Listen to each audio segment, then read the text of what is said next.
Hello there. Today is officially day 6 of my well-rested Black woman challenge.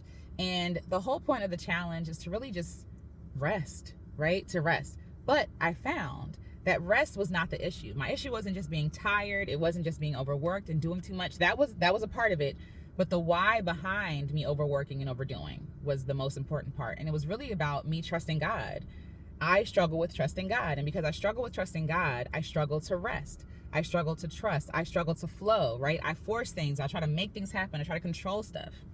And so I have been spending time journaling, questioning, really wrestling with myself, with my faith, wrestling with scripture, really chewing on it, breaking it down. And I'm really excited to share what I journaled about today. So today's scripture was Romans 4:5, and it says, "But people cannot do any work that will make them right with God. So they must trust in him who makes even evil people right in his sight. Then God accepts their faith, and that makes them right with him." So the whole point, of course, to talk about salvation and all these other things, is that God is the one who makes people right. It's not our works. It's not what we can do. It's nothing about our might that makes us good. When in this world, everything is countercultural, that, right? In this world, you earn everything: your shower, your sleep, your vacation days, you earn love, right? Which is not love in itself, but you have to earn everything. Nobody sees you as a valuable human being unless you have something to offer them, right? And so God is not like that. God is saying, you're good because I made you. You're good. I accept you as good. And you have to have faith in the fact that I made you good. It's not by your works. It's not by your might. And of course, later on in the scripture, it talks about, which makes sense. If we could earn everything, we'd be bragging on ourselves. We'd be our own gods. It's like, yeah, I did this. And a lot of ways we do it. Let's be real. A lot of us do play God. I did this. I earned this. It's by my might and my will, when a lot of the stuff that's happened is really blessings, time and chance, right? Some of the good stuff that's happened in my life is not because I did anything. It's because I was in the right place at the right time, in the moment. And even sometimes good stuff has happened to me. Grace, hello, a lot of good things have happened to me even though I haven't been in the right place. You know what I'm saying? So to say that it's because of my might would be foolish. And so the whole point is, God doesn't want us to brag, but also he doesn't want that pressure and the weight of having to be God weighing us down. A lot of us want to be God. We want to be in control of everything. And so I understand it, because this illusion of having control allows us to feel safe. If I do X, Y, and Z, this won't happen to me.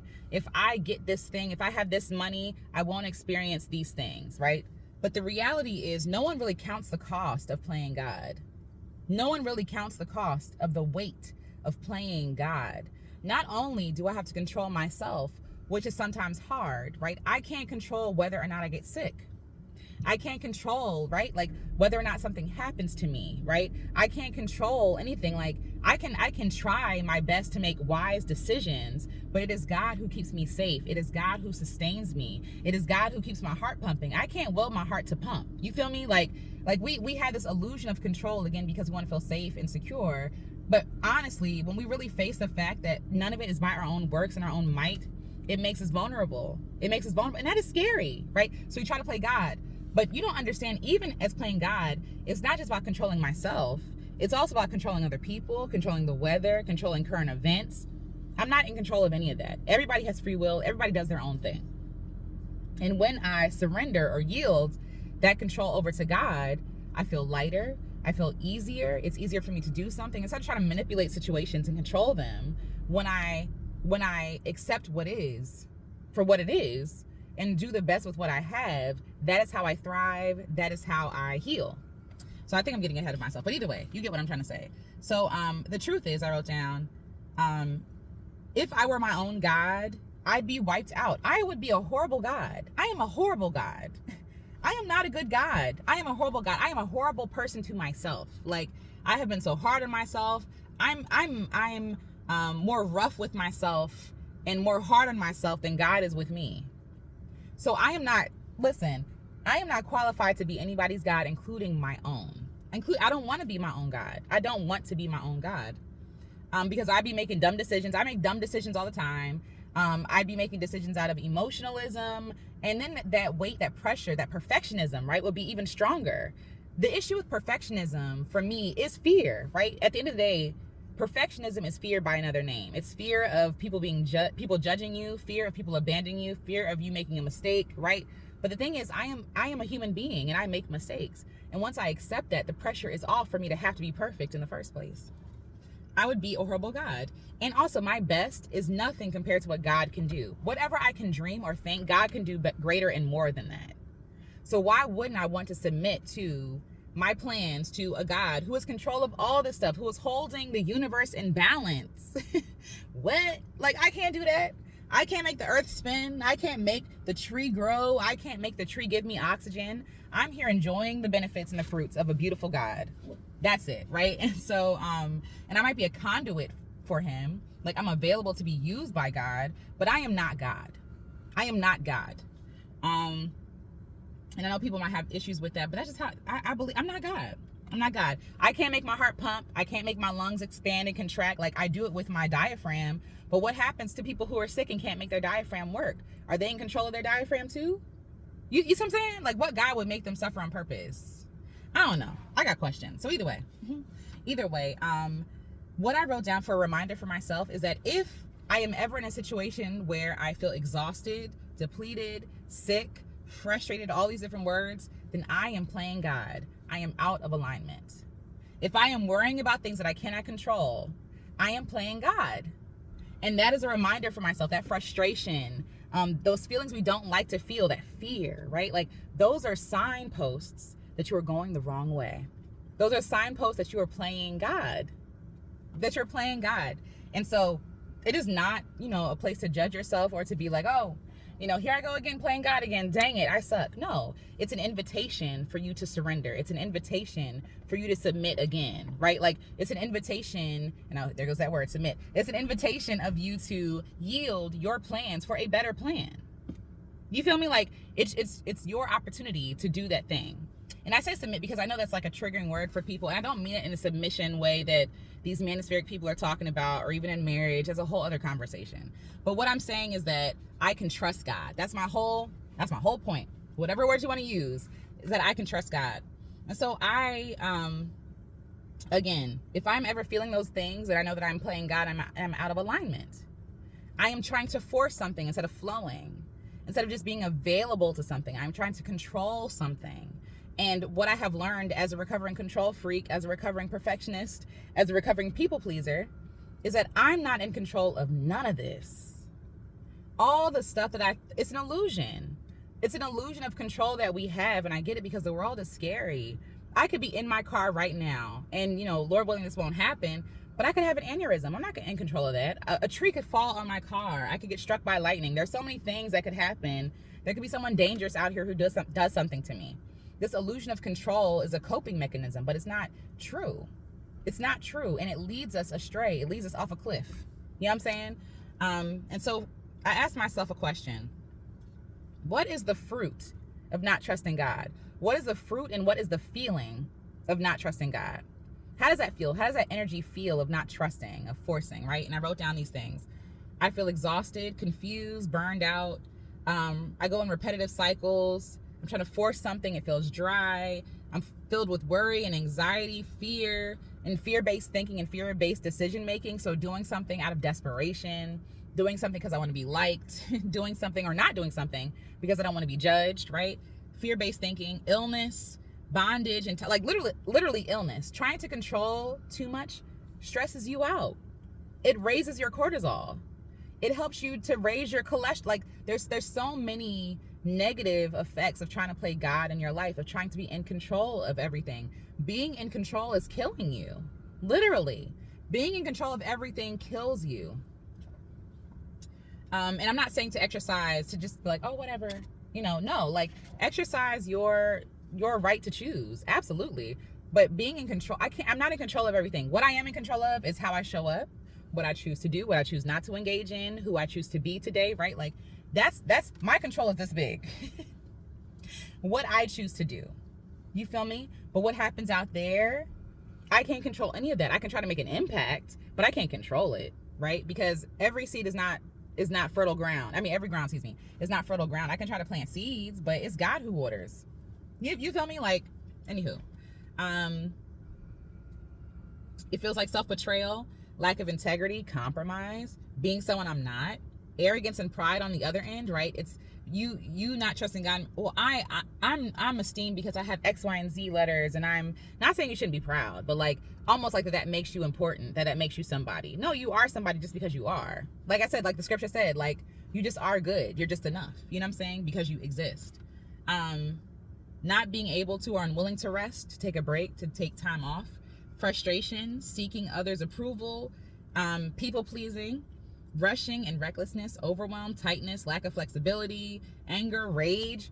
Last night I tried to sing a song, and it didn't work out too well, and I got angry. I literally got physically angry. I could feel the anger rising, and instead of taking a break, I just kept pressing on, and it wasn't good for me. It feels like hopelessness. It feels like playing it safe, making safe decisions out of fear, sorrow, pain, suffering, lack of presence. There's a scripture that says the gift of God comes without sorrow. And I've been using that scripture for a long time as a, to gauge the temperature of something. Like, is this gift bringing me joy or sorrow? If it's bringing me sorrow, and not just because it's, might be difficult at some points, but if it's bringing me sorrow, it's not a gift from God. It's not a gift from God. So I'm listing all these negative things that worrying, that not trusting God brings. All this negative fruit: illness, disease, death, right? Like rage, regret, shame, manipulation, self-betrayal, not trusting my intuition, like laborious, dead ends. Like this is the fruit of not trusting God. Then I said, what is the fruit of trusting God? What do I feel? What do I see? What do I experience when I trust God? What does it feel like when I fully trust God, when I fully surrender and I'm like, okay, I'm tired. I trust you. Want to hear? Here we go. Flow, passion, ease, rest, taking my time, wealth and health, joy and happiness, magical feelings, deep awe and wonder, worship and adoration, excitement, lively adventure, trust and security, presence, deep connective living, belief in dreams, healing, replenishing, nurturing, nourishing, abundant, expansive, creative, colorful, planted, grounded, safe, deep breath, lightness, airy, freedom, freeing, dancing, open, honest, alive, lush, green, deep gratitude, sustainability, good sleep, hobbies, joys, pleasure, free time, generosity and giving and receiving, a way to embrace, a warm embrace between friends, stretching, relaxing, grounding, a hopeful and positive outlook on life. The list goes on and on and on. And even as I read that list, my body relaxes. Even as I think about just being in that energy of trusting, of not forcing, but flowing, my body relaxes. My stomach, my belly relaxes. When I was reading that first list, it felt tight. It felt dry. My throat literally was dry. You saw me take a sip. My throat was dry. I mean, I probably need to drink more water, but my throat was dry. You feel me? Like I was forcing something. Even in the beginning of this video, like how do I start the video? No, when I'm flowing, it's easy. It's light. When you get past the awkwardness, it's like, okay, I'm in this thing now. Like that's what abundance and trusting in God feels like. It feels like a yes. It feels like closeness and good company, audacity and courage, passion projects, reading a book for the joy of it. It feels like being in the moment. That's what trusting God feels like, being in the moment. And so I asked myself, wouldn't you much rather live in the second energy? Why would one ever choose to worry? Why would we choose to opt into worry? It feels so tight and restrictive and harmful. It feels like death. It feels like fear, like the literal feeling of fear, the wrapping itself around us. Like that's what not trusting God feels like. Trusting God feels light and airy and free. So why would one ever choose to worry? Being with God and trusting Him is so beneficial. Not just the outcome of what comes at the end of trusting God, but also the process of trusting God. Because you're no longer sick, you're no longer fearful, you're no longer worrisome, you're no longer heavy, bound, right? Like you feel good, even in process. Even if your circumstances don't look like what you think it should look like. That's what it feels like to trust God. Like no matter what happens, I know it's going to be okay. Like that's what it feels like to truly trust God. No matter what happens, I'm good. I know I'm going to be okay. That's a hard thing to say and believe at the same time. But and I'm not always in that place. I'm not always in that abundant, trusting place. I'm gonna be honest with you. Sometimes it's really hard for me to get there, especially when the circumstances around me look bad, or when I'm trying to control something and it's not working the way that I want it to work out. Usually it's my own doing. But when I rest in the fact, like, no matter what happens, I'm gonna be okay, stuff starts flowing. I'm taken care of. My health improves. My mental health, my physical health, right? My well-being overall improves. Like, my relationships with other people improve because I'm no longer relating to them in a way that is scarce, or a byproduct of my being stressed out. A lot of us can't even show up to relationships we want to show up to because we're so stressed out and burdened by stuff we can't control anyway.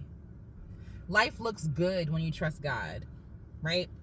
Like, it just feels better. The outcome will be the outcome regardless. Wouldn't you want to arrive joyfully and exploding with peace? Like, what case said, what will be, right? Like, whatever will be. Like, what's going to happen is going to happen regardless. We can go kicking and screaming, or we can go joyfully and happily. Because whatever God has for us is greater than what we could imagine anyway. A lot of times we think of, like, the options, like, oh, if I do this thing, what if it goes bad? But the possibility is it could go right? But then there's another possibility altogether. Infinite amounts of possibilities that God has in store for you that you won't even be able to see because you're too busy trying to focus on the good or the bad, the one of the two options, when God has, like, millions of options for you. Because we are human, we are flawed in our thinking, we are limited in our thinking and understanding, and so our options for ourselves aren't even the best options. But when we avail ourselves to what God has for us, we avail ourselves to intimate, and infinite opportunities. I didn't even mean to say intimate, but that makes sense. Like, opportunities made just for you, handcrafted just for you. We're trying so hard to be like other people. Speak, God. We're trying so hard to be like other people when what God has for us is intimate. It's a personal thing. It's a personal thing. And the only reason why we are discontent, the only reason why we are disappointed is because we are comparing ourselves to other people and comparing where they are to where we are and saying, I should be where they are. We would have no understanding of discontentment if we did not compare. Because how do you know what you have is not enough? How do you know that you're not enough? How? But what God has for us, the plan that he has for us, the plan that God has for us is so intimately crafted. It's so personal that to judge somebody else's thing or to judge yourself based on somebody else's thing is an insult to God, is an insult to yourself. And it's crumbling and destroying your possible future. I am open for it all. I'm just in a place where I'm just like, God, I trust you. What will be, will be. I don't want to live a lie. I don't want to live fractured versions of myself trying to please people because I think this is the way to success. I want to believe that who I am as a whole person is enough, is impactful, is important, right? That God has a personal plan handcrafted just for me. And I want to get to whatever that plan is, whatever that goal is, right? But I also want to enjoy my life in the process. And the only way to enjoy my life in the process of creating, of becoming, of doing, is to be present and trust God. That's the only way to trust. Because if I'm not trusting, I'm going to be fearful and shaking. It's like people who, again, we talk about like the art of walking versus running, right? And how a 5K is a 5K. No matter if you walked it, biked it, ran it, don't matter, right? It's still 5K.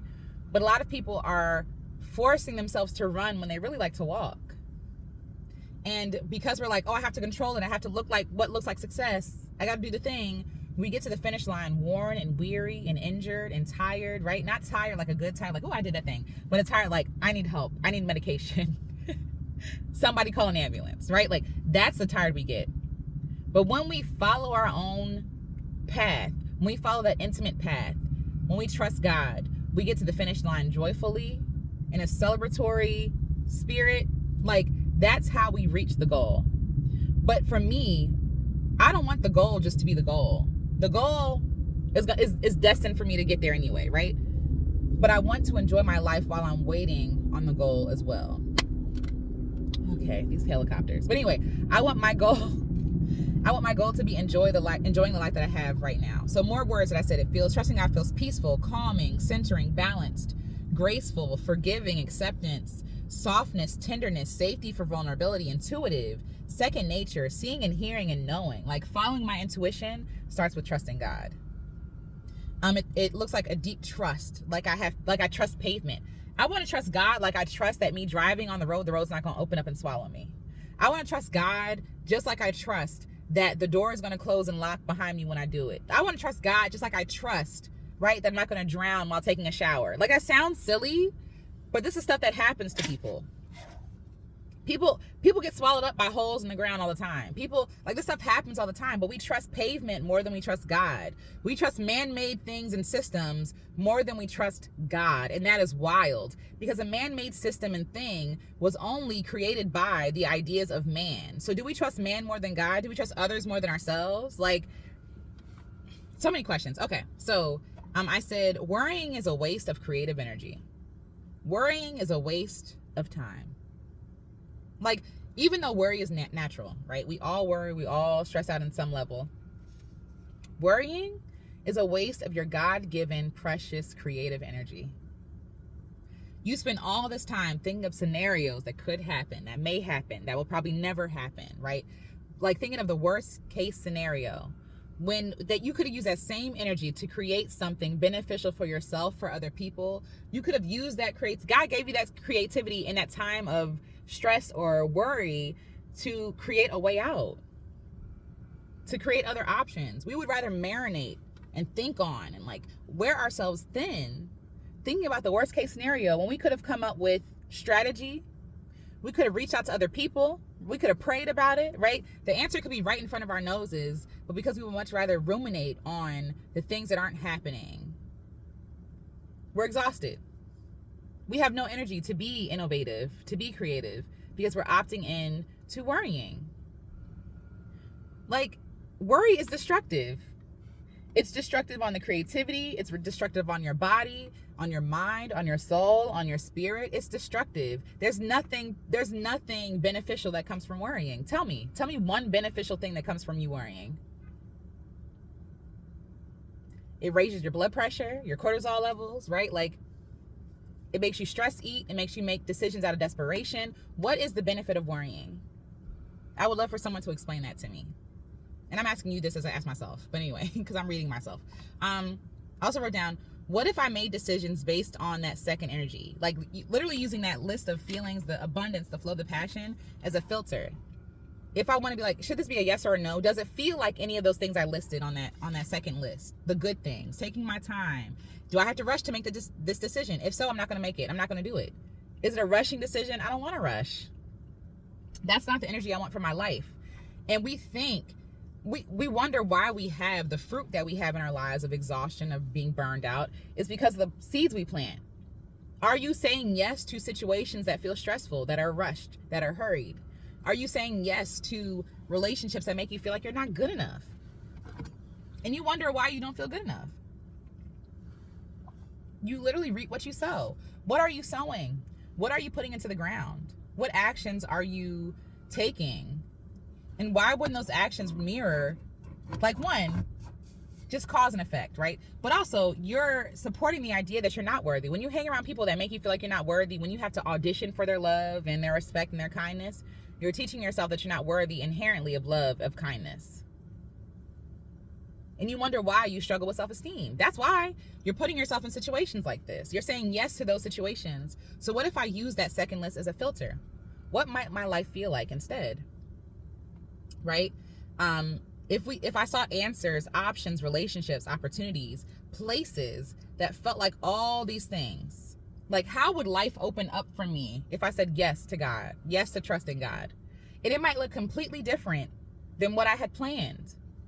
But I am open to believing that what God has for me is better than anything I could have ever wanted anyway. Because a lot of the reasons why we want certain things is because of ego anyway. It's because of ego, pride, arrogance, vanity, right? We want the followers. We want, the fame, and, and some things are well-wishing. Like, we want security. We want money because we want to be secure. I'm not saying don't make money, but I'm saying that sometimes the stuff that we want is ego-driven. And so what would be great? What would be best for our highest good? Would it be for us to stroke our ego, or to actually become who God wants us to be? To actually love ourselves, to see ourselves as enough, to actually trust God. What would be the better option? You getting like the short-term rewards and the short-term ego, and you know, but the cost to get there is betraying yourself, being someone who you're not, like lying to yourself all the time? Or is it flowing and being who God calls you to be? Not trying to please everybody, not trying to get everybody, because everybody not gonna get it, but those who get it, right? Like, which one feels easier? Which one feels better? And which one do you not have to compromise to keep it sustained? The first one is not sustainable. You pretending to be somebody else is not sustainable. You being yourself is the only thing you know how to do. Trusting God that who I am, what I have to say, what I'm doing is enough. That beyond this, it's God who does everything else. If all I have to do is show up how God wanted me to do, I'm in. And God has the rest, and I ain't got to worry about it. Sounds good to me. Sounds like a plan, you know? Like, again, what if I trusted God, what would that feel like? Like, what if I use that list as a filter? Like, trusting in God, how that feels, right? Like, looking up to a blue sky, how infinite that feels. Like, looking up to the sky right now, just feel infinite. Like, just look up at the sky. Take a moment. Like, even if you're inside, look out the window. Look up at the sky and feel how infinite that feels, how good that feels to the body to look at the sky. I don't know what it is, but it feels abundant. It feels abundant, and I'm not doing anything to control the sky, to control the weather, but it feels good, right? Like grounding myself, like putting my feet in the dirt. Like, I literally do grounding exercises. I take off my shoes. It's been cold though lately. It's been frosty, so I haven't done it. But I take off my shoes and my socks and I stand out in the grass and just ground myself. Like, what if life could feel that easy? Like, let's do it. That's what I told myself. We're gonna be doing it. In 2023, I think my word is trust. It's trust. I was trying to figure out what are my words. Like, I know what I want to feel, and a lot of those words made it on that second list, like abundance and flowing and permission. But above all, I need trust to do all those things. I got to trust God to give myself permission. I got to trust God to flow.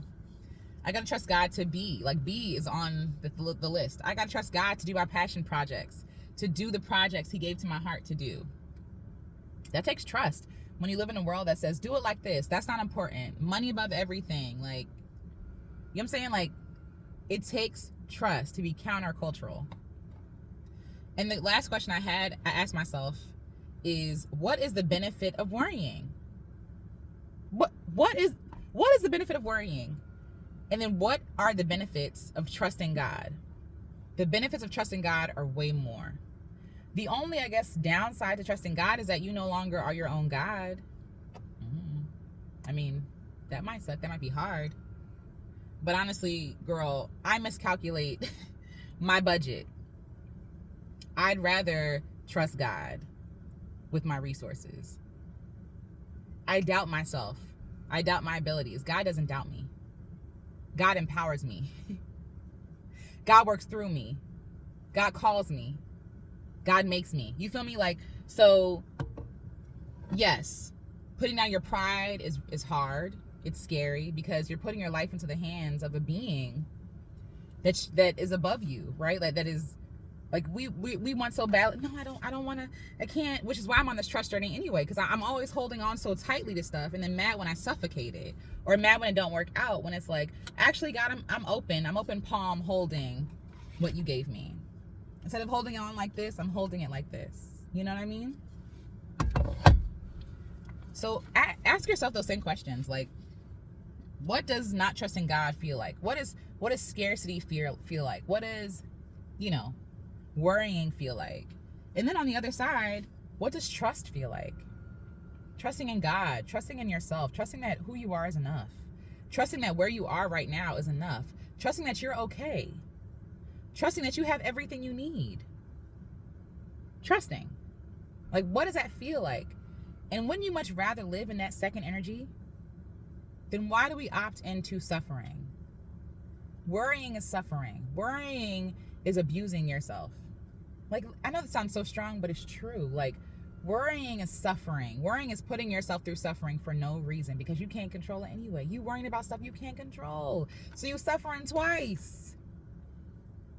We worry because of the illusion that if I worry about it, I can control it. But you're worried about it because you can't control it. So that's a lie. What you can control is what you choose to do with your time, your energy, right? With your location, with your alignment. You know, yesterday the internet went down in our house, and I could have been irritated and trying to fiddle with stuff and troubleshoot stuff, but the grid was down. Like, the grid itself was down. And the grid was down. So I said, you know what? Instead of being mad and frustrated, I'm going to go outside. I'm going to go for a walk. I'm going to go to Barnes & Noble. I'm going to have fun. I'm going to choose to align myself with joy, align myself with abundance, align myself with the life that I actually want to live. Like, the living is not in me being connected and posting videos on YouTube. The abundance is in me actually living my life. I don't have to wait until I hit 1 million subscribers to live my life. Life is beautiful now. And worrying is taking you away from the now. And now is all that we have. Now is all that exists. What happened in the past, I can't change it. What happens in the future, I can't see it. I can't see the future. I can't. I can see possibilities, but I don't know for a fact what's going to happen from one second to the next. I don't know. The world can go up in flames in 5 minutes. Who knows? All I have is this moment. And instead of worrying myself to death, you know, wearing down my good health and my vitality and, you know, stressing myself out about stuff that I can't control anyway, I opt into joy. I opt into abundance. I opt into trust. And that was today's work for me. So, yep, day 6 is done. Love y'all. Hope this was helpful. I'm just like, my world is being rocked, but in a good way. My pride is being rocked, but in a good way. You feel me? So yeah. All right. Those who get it, get it. Love y'all. Bye.